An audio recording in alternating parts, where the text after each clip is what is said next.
வணக்கம் நண்பர்களே.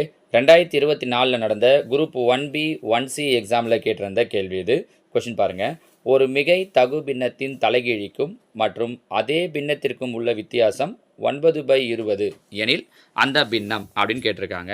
அதாவது ஒரு பின்னத்தோட தலைகீழிக்கும் அந்த பின்னத்திற்கும், இப்போ உதாரணத்துக்கு ஒரு ஆப்ஷனாக வரும். ஆப்ஷன் வந்து பண்ணுறது தான் நமக்கு ஈஸி. 3/5ன்னு கொடுத்துருக்காங்க. இதோட தலைகீழி 5/3. இதே நம்பர் பார்த்தீங்கன்னா 3/5. இது ரெண்டுத்துக்கு வித்தியாசம் அப்படின்னு கொடுத்துருக்காங்க. அதனால் மைனஸ் பாருங்கள். 3க்கும் 5க்கும் அப்போ எல்சிஎம் எடுத்தோம்னா 3×5 15. நம்ம இதை வச்சே சொல்லிடலாம். ஏன்னா கீழே அவங்க ஆப்ஷனில் என்ன கொடுத்துருக்காங்கன்னா 20ன்னு கொடுத்துருக்காங்க. நமக்கு இங்கே 15ன்னு வருது. அப்போ இதுலேருந்தே இது கிடையாதுன்னு சொல்லிடலாம். 1 20 இல்லை 20 மடங்கோ வருதுன்னா அதுவாக இருக்க வாய்ப்பு இருக்குது அப்படின்னு யோசிக்கலாம். இப்போ இங்கே அதே மாதிரி பாருங்கள். செகண்ட் ஆப்ஷன் 3/10ன்னு கொடுத்துருக்காங்க. ஸோ தலைகீழி 10/3.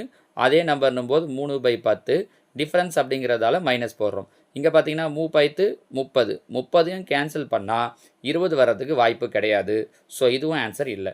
அடுத்து இங்கே வருவோம். 4/5 தலைகீழின்னு பார்த்தீங்கன்னா 5/4. இந்த நம்பர்னு பார்த்தீங்கன்னா 4/5. ரெண்டு டிஃப்ரென்ஸ் மைனஸ் பண்ணுறோம். 4×5 20. கீழே 20 வருது.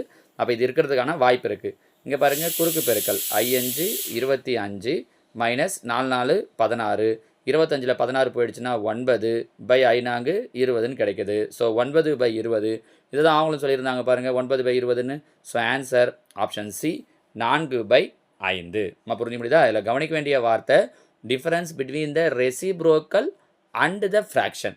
ரெசிப்ரோக்கலை ஃபஸ்ட்டு எழுதணும், ஃப்ராக்ஷனை தான் அடுத்து எழுதணும். ஏன்னா ஆப்ஷன் டியில் பார்த்தீங்கன்னா இதில் நீங்கள் அப்படியே எழுதிட்டிங்கன்னா ஆன்சர் மாறி தப்பாக வந்துடும் பாருங்கள். சரிங்களா? ஸோ அதை கொஞ்சம் கவனமாக பார்க்கணும். Answer option C 4/5. ஓகேவா? தேங்க்யூ.